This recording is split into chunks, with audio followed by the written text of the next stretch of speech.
ടിക്കറ്റുകൾ ഒന്നാം സമ്മാനം 2 കോടി രൂപയാണ്. കടന്നു വരാം. ഭാഗ്യദേവത നിങ്ങളെ മാടി മാടി വിളിക്കുന്നു. ഭൂട്ടാൻ ഡാറ്റ ഉണ്ട്. കൂടാതെ കേരള സംസ്ഥാന ഭാഗ്യക്കുറികൾ കടന്നു വരാം. പൂത്ത കാശുള്ളൊരു പീസ് വരുന്നുണ്ട്. വേണ്ടതുപോലൊന്ന് പിടിച്ച 100ന്റെ ടിക്കറ്റ് ഒന്ന് കൈപ്പിടിപ്പിക്കാം. കൊച്ചമ്മേ, കേരള ഭാഗ്യധാര. നാളെയാണ് നറുക്കെടുപ്പ്. ഒന്നാം സമ്മാനം 2 കോടി രൂപയാണ്. വെറും 100 രൂപ മാത്രം. കൊച്ചമ്മേ, കൊച്ചമ്മ എന്നോട് ഒന്ന് സഹകരിക്കണം. അയ്യോ, അനാവശ്യം പറയുന്നു. വഴിന്ന് മാറി നിൽക്കണോ? കൊച്ചമ്മ തെറ്റിദ്ധരിക്കരുത്. തെറ്റിദ്ധരിക്കാനോ?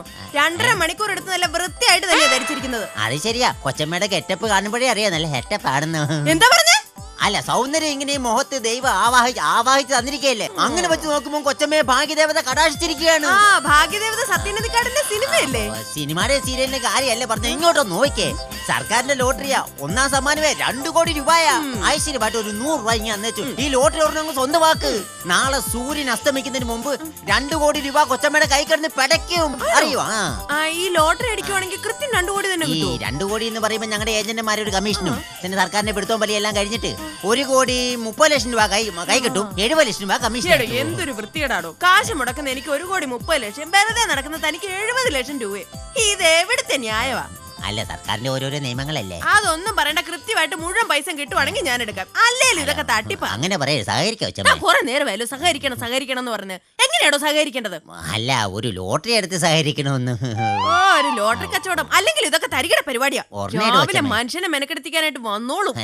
എങ്ങനെ പറയല്ലോ കൊച്ചമ്മ, ഒരെണ്ണം. അതെ, ഈ ടിക്കറ്റ് എങ്ങാനും ഫസ്റ്റ് പ്രൈസ് അടിച്ചാലുണ്ടല്ലോ ജീവിത അവസാനം വരും കുത്തിയിരുന്ന് കരയേണ്ട വരും കൊച്ചമ്മ. അടിച്ചാലല്ലേ ഞാൻ കരഞ്ഞോളാം. ഒരു ശീലാവധി വരുന്നു.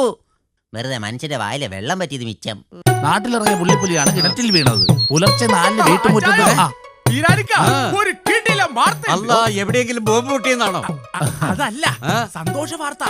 എടുപ്പിന് വേണ്ടി ഞാൻ കിടില്ലെന്ന് പറഞ്ഞല്ലേ. ഈ ആഴ്ചത്തെ വാരഫലത്തിൽ എനിക്ക് സൗഭാഗ്യങ്ങൾ വന്നു ചേരുമെന്നാ. ഞങ്ങൾ സത്യക്രിസ്ത്യാനികൾക്ക് ഇതിലൊന്നും ഒരു വിശ്വാസമില്ല. എന്നാലും എന്റെ ബെമ്പർന്നൊരു കഴിഞ്ഞ ദിവസം എന്റെ വാരഫലം നോക്കിയപ്പോഴത്തേക്കും കണ്ടകശനി കൂടിയെന്നായിരിക്കും. അതല്ല, പിന്നെ വൈദ്യരെ പോലെ നല്ല സമയമാണെന്നാണ് പറഞ്ഞത്. അച്ചായന്റെ നാളെന്താണ്? ഭരണിന്നോ അങ്ങനെ മറ്റെന്തോ. എന്റെ നാളും ഭരണിയാണല്ലോ.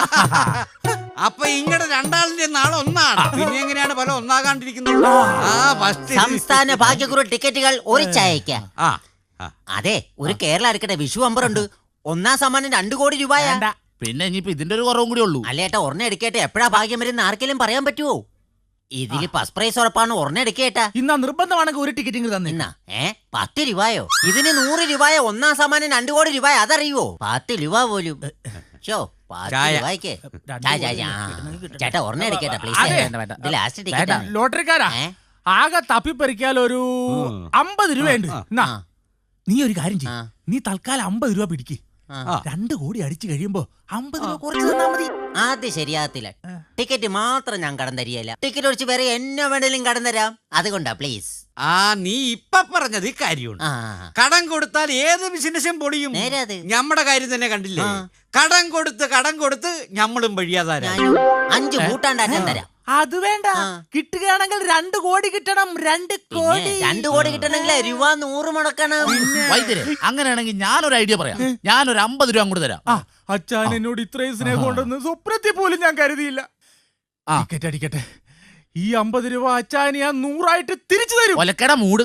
ഞാൻ 100 കൂമ്പായ്ക്ക് വേണ്ടിട്ടല്ലേ ഈ കാശ് ഇപ്പൊ തന്നത്. 2 കോടി അടിച്ചാലേ അതിൽ 1 കോടി എനിക്ക് കിട്ടണം. നമ്മള് ഷെയർ കൂടി ടിക്കറ്റ് എടുക്കാന്ന് ഞാൻ പറഞ്ഞത്. അതാണ് ന്യായം. അത് തന്നെ. അതെ, 50-50 ആണെങ്കിലും നേരിട്ടാണെങ്കിലും ഒന്ന് പെട്ടെന്ന് വേണം. എനിക്കതുകൊണ്ട് വിറ്റിട്ട് വേറെ പണിയുള്ളതാ. അതാ. എന്ത് പറയുന്നു വൈദ്യരെ? എന്നാ പിന്നെ 50-50. ഓക്കെ, അപ്പൊ എന്നാ ഞാൻ പോയേക്കാം. കേരള സംസ്ഥാന ഭാഗ്യക്കുറി ടിക്കറ്റുകൾ നാളെയാണ്.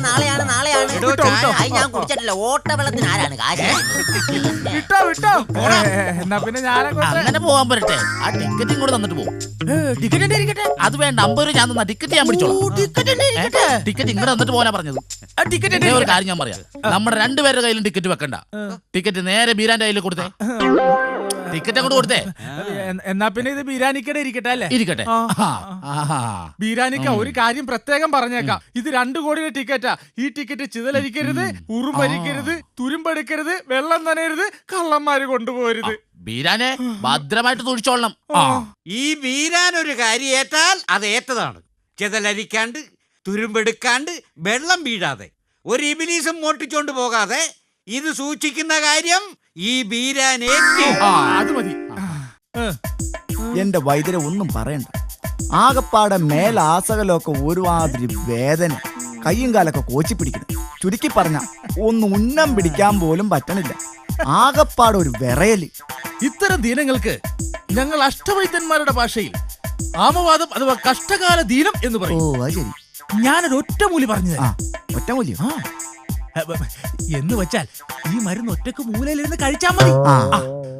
ആനപ്പിണ്ടവും വെളുത്ത പശുവിന്റെ പാലും സമാസമം ചേർത്ത് ഗോമൂത്രവും എരുമപ്പാലും 3 നേരം സേവിച്ചാൽ ഒരാഴ്ച കൊണ്ട് കാര്യങ്ങൾക്കൊരു തീരുമാനമാകും. എന്റെ കാര്യത്തിലാണോ? അതല്ല, പട്ടാളത്തിന്റെ രോഗത്തിന്റെ കാര്യം. അവിടെ നിൽക്കി, നിങ്ങൾ ഇവിടെ വന്ന് നിൽക്കുവാണോ? നിങ്ങളെ തപ്പി നടന്നിട്ട് എന്റെ സൈക്കിൾ പഞ്ചറായിട്ട് ഞാൻ അവിടെ നിന്ന് ഓടി വരിക. വൈദ്യരെ, നിങ്ങൾക്ക് ലോട്ടറി അടിച്ചു 2 കോടി രൂപ. വൈദ്യരെ, വൈദ്യരെ, വൈദ്യരെ, വൈദ്യരെ, വൈദ്യരെ. ഓ ഭാഗ്യം, വടിയായിട്ടില്ല. ഒരു നിമിഷം ഞാൻ എന്നെ തന്നെ മറന്നുപോയി. ലോട്ടറി അടിക്കുന്നു വാരഫലത്തിലുണ്ടെങ്കിലും ഞാൻ ഇത്രയും പ്രതീക്ഷിച്ചില്ല. എന്റെ പൊന്നു വൈദ്യരെ, ഈ സമയത്താണ് കരയുന്നത്. ഇയാളിപ്പോ കോടീശ്വരനാ, കോടീശ്വരൻ. പൊട്ടി ചിരിക്കണം ഈ അവസരത്തില്. ചിരിക്കാൻ അറിയാലും ഞാൻ കാണിച്ചു തരാം. എന്താ ഇങ്ങോട്ട് നോക്കും. നിന്റെ ഒടുക്കത്തെ ഒരു കൊലച്ചിരി. വൈദ്യര് പേടിച്ച് ചത്തുപോകും. ഒന്നാമത് ലോട്ടറി അടിച്ചതിന്റെ ഷോക്കിൽ നിൽക്കുന്ന മനുഷ്യനാ. എന്തെങ്കിലും പറ്റിയ നമ്മൾ കൊലക്കുറ്റത്തിന് സമാനം പറയേണ്ടി വരും. ഞാനിപ്പോ ഒന്നല്ല 2 കോടീശ്വരനാകേണ്ടതായിരുന്നു. വെറും 50 രൂപ മുടക്കിന്റെ പേരിൽ ആ ദരിദ്രവാസിക്ക് 1 കോടി രൂപ കൊടുക്കണമല്ലോ. ഗുരുവായൂരപ്പ, ആ നേരത്തെ എന്റെ കയ്യിൽ ഒരു 100 രൂപ തികച്ചുണ്ടായിരുന്നെങ്കിൽ. അത് ശരി, വൈദ്യരുടെ അതിമോഹം കൊള്ളാം. എന്തായാലും 1 കോടി കിട്ടിയില്ല, അത് പോരെ. അല്ല, ലോട്ടറി അടിച്ച വിവരം അച്ചായനെ അറിയിക്കണ്ടേ? തല പോയാലും ഞാനത് പറയത്തില്ല. അപ്പൊ മുഴുവൻ പൈസയും ഒറ്റയ്ക്ക് അടിച്ചു മാറ്റാനാണ് വൈദ്യരുടെ പ്ലാൻ അല്ലേ? അതല്ല, പിന്നെ 2 അറ്റാക്ക് കഴിഞ്ഞ മനുഷ്യനാ. 1 പഠിച്ചാ 3 പ്രമാണം. ആ ഷോക്കിൽ അച്ചായന് വല്ല അറ്റാക്ക് ഉണ്ടായി കഴിഞ്ഞാ രൂപ 1 കോടി കിട്ടിയിട്ട് അത് അനുഭവിക്കാൻ യോഗമില്ല. പിന്നെ പറഞ്ഞിട്ട് കാര്യമുണ്ടോ? ആകെ മൊത്തം കോംപ്ലിക്കേഷൻ ആയല്ലോ. ഒരു കോംപ്ലിക്കേഷനും ഇല്ല. നിങ്ങൾക്കറിയാമോ, ഒരു പട്ടാളക്കാരന്റെ മനസ്സ് കാലാപത്ര കരിങ്കല്ലാണെന്ന്. ആകാശത്ത് നൈസ് കട്ട വീണാലും ഞാൻ കുലുങ്ങൂല. ഞാൻ തന്നെ ആ കൃത്യം ഏറ്റെടുക്കാം. പട്ടാളം കാര്യങ്ങൾ വെട്ടി തുറന്നു പറഞ്ഞു കഴിഞ്ഞാ അങ്ങനെയുടെ കാറ്റ് പോകും. ഞാൻ സ്വയം പുകഴ്ത്തുവാണെന്ന് കരുതരുത്. നയപരമായി കാര്യങ്ങൾ അവതരിപ്പിക്കാൻ എന്നോളം കഴിവ് ഈ പഞ്ചായത്തിൽ മറ്റാർക്കും ഇല്ല. ഇതൊക്കെ വെറും സിമ്പിൾ, ഒരു തൂവൽ സ്പർശം പോലെ ഞാൻ അച്ചായനെ കാര്യങ്ങൾ പറഞ്ഞ് മനസ്സിലാക്കും. സംജാ? അതെ, ഒടുവിൽ ചൂല് കൊണ്ടുള്ള അടി പോലെ ആകരുത്. ഒരു നല്ല കാര്യത്തിനാകുമ്പോ കരുനാക്ക് വളക്കാതോ. വൈദ്യരെ ചലോ. വേഗം ഇതൊരു നടക്കി പോകുന്ന ലക്ഷണം ഇല്ല. ഞാൻ സ്വർഗയാത്ര ചെയ്യുന്നു. എന്താ ഉലകന്നാൻ ചേട്ടാ, രാവിലെ പാട്ടൊക്കെ പാടി ഇങ്ങനെ ഒറ്റക്ക് നടക്കുന്നതിന്റെ സുഖം ഒന്ന് വേറെയാ. അല്ല, നിങ്ങളെല്ലാം കൂടി അവിടെ പോവുക? അല്ല, ഞങ്ങളും ഇങ്ങനെ ഒറ്റയ്ക്ക് നടക്കാൻ ഇറങ്ങിയതാ. ഒന്ന് ആലോചിച്ചു നോക്കിയാ, ഈ ഭൂമിയിൽ എല്ലാവരും ഒറ്റയന്മാരാ. ഭാര്യ മക്കൾ എന്നൊക്കെ പറയുന്നതിൽ ഒരു കാര്യമില്ല. അങ്ങനെ പറയരുത്. എന്റെ ഭാര്യക്ക് ഞാനെന്ന് വെച്ചാ ജീവനാ. എന്റെ മുഖം ഒന്ന് വാടിയാ മതി, അന്നേരം അവള് കരയും. എന്റെ ഭാര്യയുടെ കാര്യം ബഹുവിശേഷ. സ്നേഹിച്ചാ നക്കിക്കൊല്ലു, ഇല്ലെങ്കിൽ ഞെക്കിക്കൊല്ലു. മരണം ഉറപ്പല്ലേ? പട്ടാളത്തിന് പെണ്ണും പടക്കോഴിയൊന്നും ഇല്ലാത്തത് കാരണം ഈ പ്രശ്നം ഒട്ടും മനസ്സിലാവുകയില്ല. നിങ്ങളൊക്കെ പെൺകോന്തന്മാരായി പോയാൽ ഞാൻ ഖേദിക്കുന്നു. ഞാൻ ഒരു കാര്യം ചോദിക്കട്ടെ, ഭർത്താവ് കെണ്ടി ചാടിയാ ഏതെങ്കിലും ഭാര്യ പുറകെ ചാടുവോ? ഇല്ലല്ലോ. ഇല്ല. ഇത്രേ ഉള്ളൂ അതിന്റെയൊക്കെ കാര്യം. വിഷയം മാറ്റാത്ത കാര്യത്തിലേക്ക് അങ്ങോട്ട് തന്നെ വന്നോണ്ടിരിക്കണേ, മനസ്സിലായോ? നമ്മൾ പുരുഷന്മാരുടെ കയ്യിൽ പണം ഉണ്ടെങ്കിൽ ഭാര്യ ആയാലും മക്കളായാലും നമ്മളെ ചുമന്ന് തോളത്ത് വച്ചോണ്ട് പോവാ. മറിച്ച് നമ്മുടെ കയ്യിൽ 5 നയാ പൈസ ഇല്ലെങ്കിലോ? അതുള്ളതാ. കുടുംബജീവിതം ഭദ്രമാകണമെങ്കിൽ പണം ഒരു ഘടകം തന്നെയാണല്ലോ. ഭാര്യയെ സന്തോഷിപ്പിക്കാൻ വേണ്ടി ഭർത്താക്കന്മാർ എന്തൊക്കെയാ ചെയ്തു കൂട്ടണേ. ചിലവര് കക്കാൻ പോകുന്നു, ചിലവര് മോട്ടിക്കാൻ പോകുന്നു, ചിലവര് അലുവ മേടിക്കുന്നു, ചിലവര് കടം മേടിക്കുന്നു, ഇതുപോലുള്ള ചിലർ ലോട്ടറി എടുക്കും. ഇപ്പോഴാ ഞാൻ ഒരു കാര്യം ആലോചിച്ചത്. ഉലഹന്നാൻ ചേട്ടനെ ഞാനും കൂടെ ഒരു ലോട്ടറി ടിക്കറ്റ് എടുത്തായിരുന്നല്ലോ. ഓ ഇന്നല്ല അതിന്റെ റിസൾട്ട് വന്നത്. അതെ, പത്രം നോക്കുമ്പോ അറിയാം. ബീരാന്റെ അവിടെ പത്രം ഉണ്ടല്ലോ, നമുക്ക് അങ്ങോട്ട് പോകാം. പത്രം മാത്രമല്ല, ലോട്ടറി അവിടെ തന്നെ ഇരിക്കുന്നത്. അല്ല ചായ, നിങ്ങൾ ഈ 2 കോടിയുടെ ലോട്ടറി തന്നെയല്ലേ എടുത്തേക്കണത്? അതെ, ഒന്നാം സമ്മാനം 2 കോടി രൂപ. അടിച്ച 1 കോടി എനിക്കും 1 കോടി വൈദ്യർക്കും.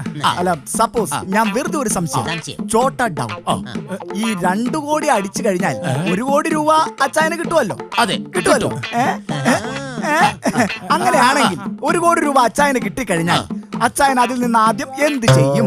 1 കോടി രൂപ എനിക്ക് കിട്ടിക്കഴിഞ്ഞ ആ വിവരം ആദ്യം ഓടി എന്നോട് വന്ന് പറഞ്ഞ ഭാർഗവന് അതിൽ നിന്നൊരു 10 ലക്ഷം രൂപ ഞാൻ തരും. എത്ര? അതിൽ നിന്ന് ഒരു 10 ലക്ഷം രൂപ ഞാൻ അങ്ങ് ഫ്രീ ആയിട്ട് തരുമെന്ന്. എന്തൊക്കെയായിരുന്നു മലപ്പുറം കത്തി, അമ്പുമില്ല്, പട്ടാള ഫ്ലാറ്റായി.